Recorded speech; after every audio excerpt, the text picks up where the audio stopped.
So I can see we've got quite a few questions. I'll start from this side and then I'll proceed over to my left, start with Wall Street Journal. I wanted to ask a little bit more about next week's Defense Ministerial and what exact decisions and accomplishments you expect and hope for there, and if you could talk a little bit more in detail about the high readiness force and sort of what parameters you're working within in terms of numbers and composition and how the whole thing would work. Thank you.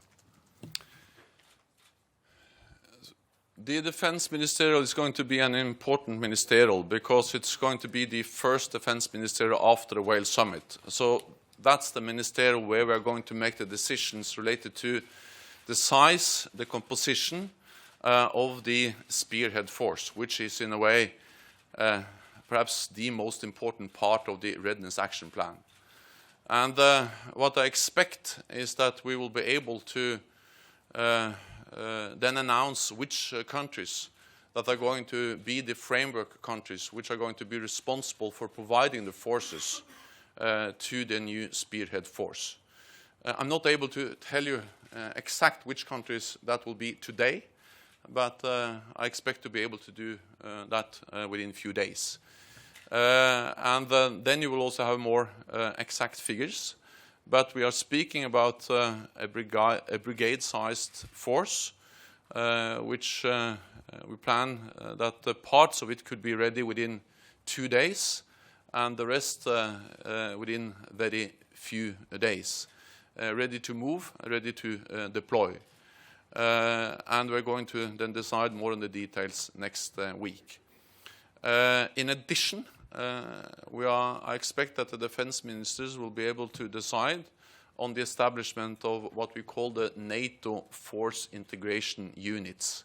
And the NATO force integration units is command and control elements which are going to be established in Estonia, Latvia, Lithuania, Poland, Romania, Bulgaria. And this is important because these command elements will be, in a way, the first of this kind in these 6 Eastern European allies. They're going to be key because they're going to be the link between national forces and NATO forces. They are going to plan, they're going to organize exercises, they're going to be, in a way, the liaison between national forces and NATO forces, and to enable or to provide the planning and some key command elements for reinforcement. In addition to the spearhead force, the command elements, we are also then working on enhancing the NATO response force, making it bigger and more ready. And this is all part of the general adaptation of NATO force posture, which is the biggest enhancement of collective defense since the end of the Cold War. Georgian National Broadcaster. Mr. Secretary General, I was very happy to see Georgia in the part of the annual report where you are talking about open door policy, about aspirant countries, about defense and security capacity. And that's why I want to ask you how NATO is going to support Georgia in 2015, what aspirant country needs now at this moment most of all. And I want to hear from you also evaluation of implementation process of substantive package. Thank you. So Georgia is a very highly valued partner, and we are going to have a meeting next week with the NATO defense ministers and the defense minister from Georgia in the Georgia-NATO Commission. And that's just an expression of the close cooperation between NATO and Georgia. And I'm looking forward to the meeting next week in the NATO-Georgia Commission.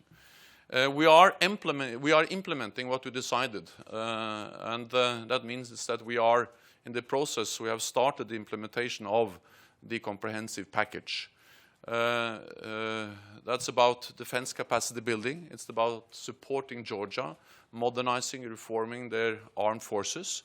And we are now setting up a training center with NATO trainers who are going to work with Georgians, officers, military personnel, to train them, to educate them, and that's an important element of the comprehensive package. Georgia is a partner which is really contributing to our common efforts in Afghanistan, in other operations, and I'm very grateful for the partnership and for the strong contributions from Georgia to different NATO operations. I'll take 2 questions from here, then we'll move steadily across, and then we'll come back. So, question to the Norwegian media over there, second row. Yeah, thanks. Danish media. It's almost the same. So Heidi Jensen, Jyllands-Posten, Denmark. I wanted to ask, the Russian defense minister has today said that Russia would upgrade on strategic areas. How much does that worry you, and just does that underline the need for the spearhead force? So what we see in Russia is that they have over a long period over a period of many years, Russia has increased their investments in defense. So they have, despite of the economic crisis, despite of the financial problems they are facing in Russia now, they are still giving priority to defense spending. And during the same period, NATO has reduced its defense spending substantially, especially in Europe. In addition to increased defense spending in Russia, we see that they have developed capabilities, that they have increased their ability to conduct, for instance, SNAP exercises, to deploy tens of thousands of forces within a very limited period or on very short notice, within hours or very few days. And we have also, so in addition to spending more, developing new capabilities, showing high readiness, we have also seen that Russia is willing to use force. We saw that in Georgia, we have seen it in Moldova, and we have seen it in Ukraine, in Crimea and eastern Ukraine. And they are continuing to invest in defense.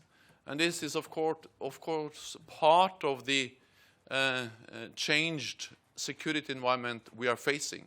And that's the reason why, at least part of the reason why, we have decided to change our defense posture, to make our forces more prepared, more ready, and to increase our presence on rotational basis in the eastern part of the alliance, with the assurance measures, meaning that we have more planes in the air, more troops on the ground, and more ships at the sea. And the reason why we are establishing this spearhead force. And already this year, actually, we have established an interim solution for the spearhead force with Germany, the Netherlands, and Norway as the main contributing countries. And you got Russian media over there, news agency. Vladimir Dobrovolsky from Russian news agency RIA Novosti.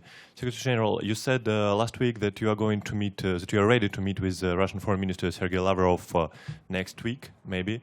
Are you still going to meet with him maybe during the Munich conference? And what kind of contacts will you have with your Russian counterparts to discuss the Ukrainian crisis? Thank you. So I can confirm what Sergei Lavrov said some days ago, and that is that we are working to have a meeting in Munich, in the margins of the security conference in Munich. Both Sergei Lavrov and I will be there, and then I think it's natural that we meet, because what we have decided in NATO is to suspend the practical cooperation with Russia, but to keep the challenge of political dialogue open. And I think that especially when times are difficult, as they are now, it is of importance to meet, to discuss also the difficult issues, and to keep channels of political dialogue open. German media over there, in the center. I've got a question on Greece. Does the position of the new Greek government concern you in any way regarding the unity of the alliance and the Russia position they have? NATO is an alliance of 28 democracies. We have elections. Governments are changed because voters tend to vote different from election to election. And that's part of democracy, and that's one of the strengths of NATO, that we for so many years have been able to be a strong alliance with democratic elected governments working together, coming from different political camps, having different political views on many issues, but being able to stay together, common security, and work together as one. And I'm looking forward to work together with the new Greek government. I expect to meet the new Greek defense minister next week. He will most probably be here at the NATO headquarters.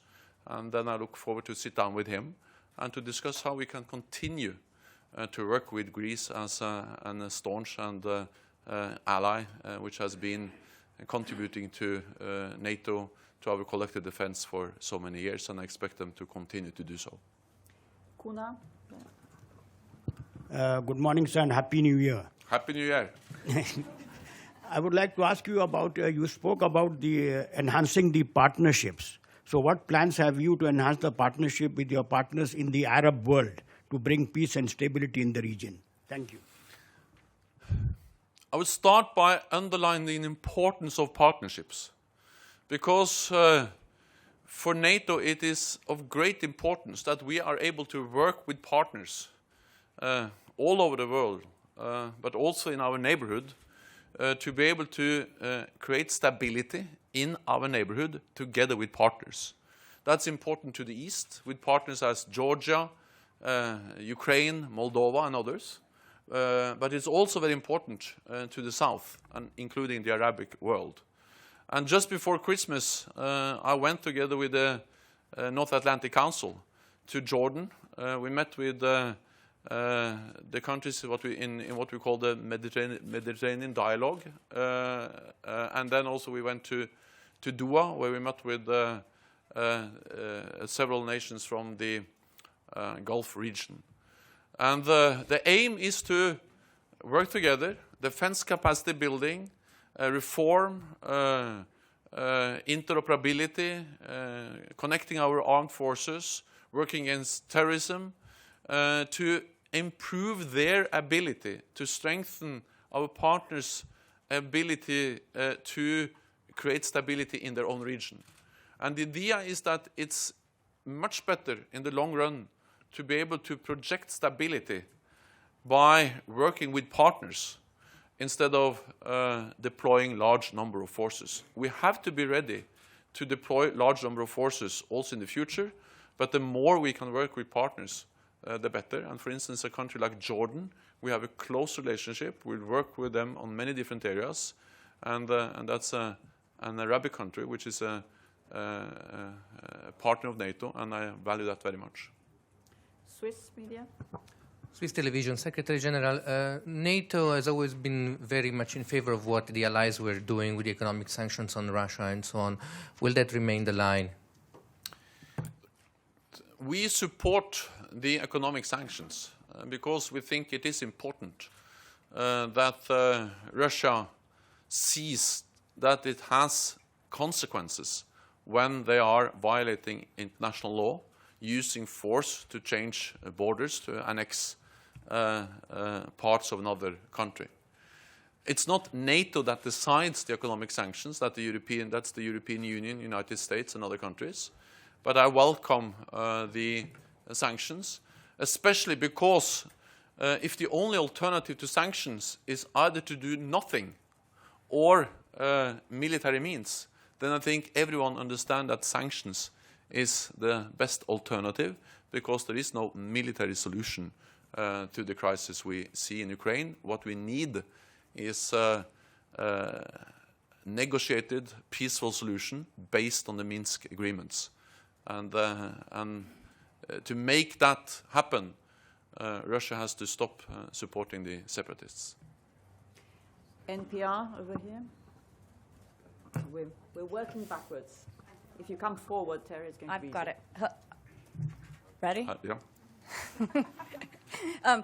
Speaking about, sorry, Terry Schultz with NPR and CBS. Speaking about Russian exercises, you had the disruption of British air traffic yesterday because of Russian flights. We've talked about this many times about what a danger these sort of intrusions are to civilian air traffic, and also in the Baltics.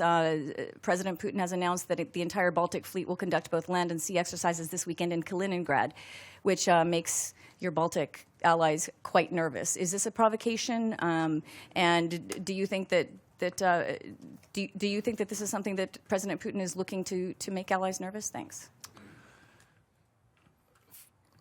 When it comes to exercises, I think it's important to underline that every nation has the right to conduct exercises, as long as they do it within their international obligations. And I expect Russia to do that. Exercises is something our armed forces, the military, is doing. But the exercises and also the increased air traffic or air presence of Russian military airplanes close to NATO borders is part of a pattern where we see a more assertive Russia conducting more exercises, more SNAP exercises, and where they're also increasing their presence in the air with military airplanes. And this more assertive behavior in many different ways just underlines the importance of that NATO stays vigilant. And that's the reason why we have increased our air policing. That's the reason why we have 3 times as many intercepts in the Baltic region as we had in 2013. And that's also the reason why we are adapting our armed forces to the changes we see in the East. So I think that exercises is something which is part of something which all countries have the right to do, but the pattern, the size, and the increased activities in many different areas just underlines the importance of that NATO is adapting to a changed security environment. We will go to the Norwegian media in the front row. Ingeborg Mo from Aftenposten. Is it possible to implement all the this great enhancement of the collective defense at the same time as the expenditure to defense is falling?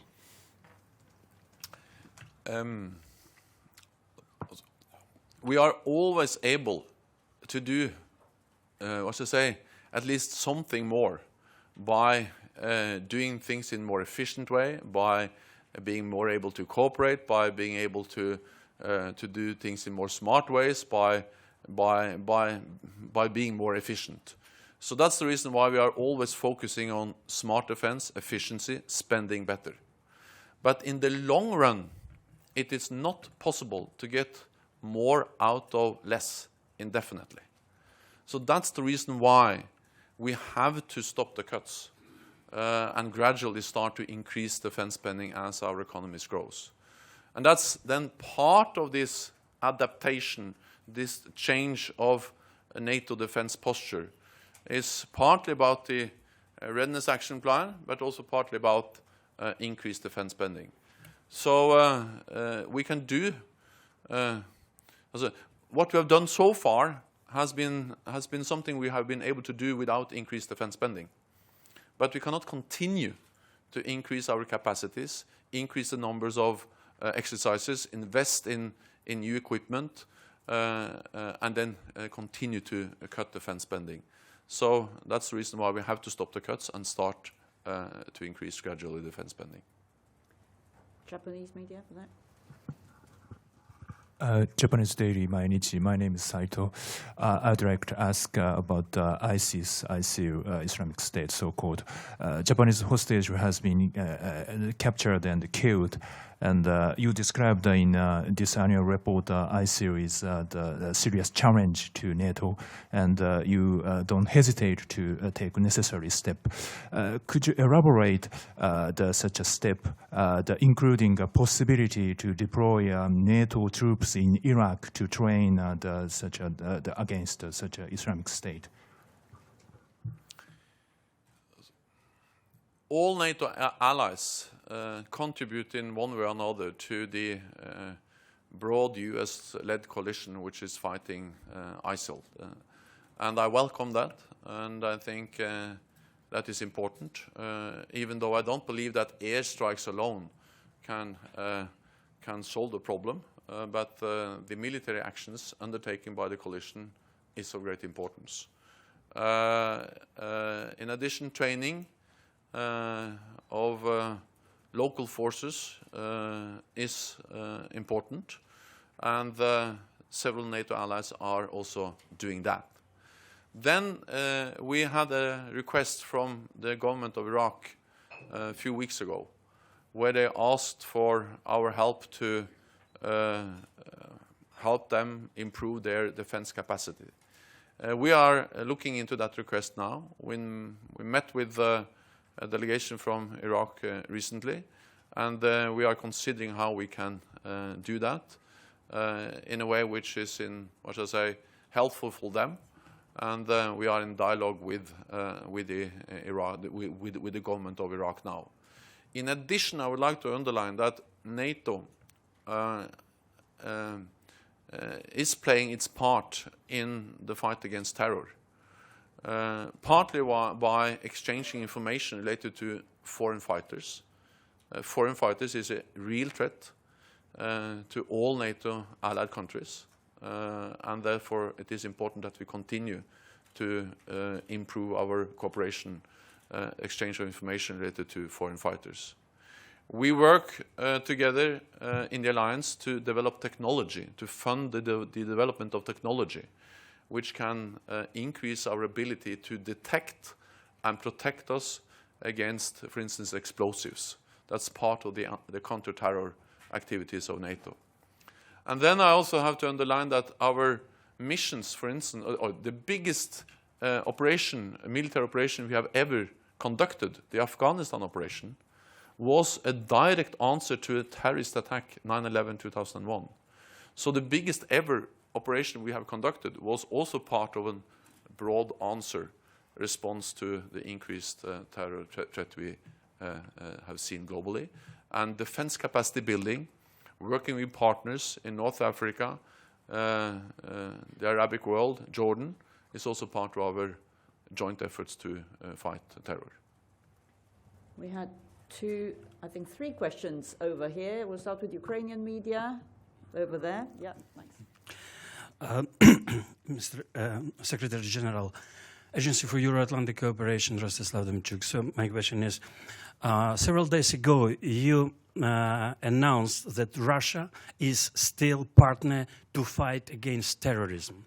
But from another side, several days ago, Ukrainian parliament declared Russia as an aggressor country and also applied to NATO and several other international institutions to recognize self-proclaimed republics in Donbass as a terroristic organizations, as Al-Qaeda, ISIS, which has been also recognized by NATO as a terroristic organizations. Will you do it, and how will you find the compromise to cooperate with Russia to fight against terrorism and to cooperate with Ukraine, which is a victim of the aggression of Russia? Thank you. What NATO has done is that we have suspended practical cooperation with Russia. So there is no practical cooperation with Russia, for instance, related to terror. That's something we have suspended since April. But what we have decided is to keep the channels for political dialogue open. And I think that's important, because I think that especially when times are difficult as they are now, I think it's actually an increased need for a political dialogue. So we are very strong when it comes to condemning the increased violence we have seen in eastern Ukraine by Russian-backed separatist forces. And as I have underlined several times, these forces, they are getting heavy equipment from Russia. They are getting different kinds of support, and the Russian forces are present in eastern Ukraine. Is there a way to recognize this People's Republic of Donetsk and Donbass and recognize as a terrorist organization? No. There's no way for us to no. What we are doing is that we are condemning the violence we see in eastern Ukraine. We are calling on Russia to stop the support for the separatists in eastern Ukraine. And we are calling on all parties to do whatever they can to uphold the Minsk agreements and to reach a peaceful solution based on the Minsk agreements. German radio. Yeah, Kai Küstner, ARD German Radio. 2 quick questions on communication with Russia. There has been this German initiative to establish, I would call it an emergency hotline, military contacts to Russia. What is the state of affairs in this respect? And you mentioned you would meet the foreign minister of Russia next week. Are there any plans to meet Mr. Putin himself, or would you refrain from that at this point in time? So when it comes to communication with Russia and military communication, military lines of communication, I think it's important to underline that existing lines remains open. And NATO foreign ministers agreed in December that at this time of tension there is a need for regular communication between NATO and Russian military to avoid any incidents, and that NATO military authorities should keep channels of military communication open and use them when necessary to avoid any possible misunderstanding related to military activities. And the reason why I'm saying this is that we have seen increased military presence from the Russians close to NATO borders, and also increased NATO presence close to Russian borders. And of course, that increases the risks of misunderstanding, of situations coming out of control. So therefore, it is so important that also military lines of communications remain open, so we are able to avoid misunderstanding, to de-escalate any situation which is in the process of coming out of control. So I actually very much welcome the strong support of Germany to keep these lines of military communication open, and we have decided to do so. As I said, I'm ready to meet Lavrov on the margins of the Munich conference, and I think I will not speculate on any more meetings. This is what I'm going to do now. Last question, gentleman over here. Morning, Mr. Secretary General. As you know, the African leaders are in a meeting right now in Addis Ababa, and the summit will discuss about the situation in Nigeria, in particular with Boko Haram. Is NATO in position to help for material support to African troops who are engaged in the area to fight against terrorism, to fight against Boko Haram? And my second question is, when you mention your priorities, I didn't hear something about Africa. As new Secretary General, what do you intend to do to reinforce the relations, the partnership between NATO and African Union? Thank you very much. Thank you. I think I underlined in my introduction that I have 3 priorities. And the first one is to keep NATO strong. The second is to help keep our neighborhood stable by working with partners. And that includes several countries in Africa. As I said just before Christmas, we had a meeting in the Mediterranean Dialogue group of countries, and that's several North African countries. And I think it is important to work with them, to try to enable them to create stability to fight terror, to increase their own defense capacity.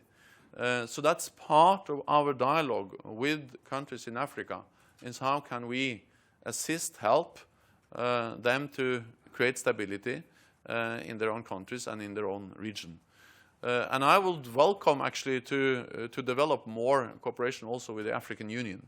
And that is something I'm going to look into, how we can not only work with individual countries in Africa, but also work more closely with the African Union. And North Africa, Africa is close to NATO borders.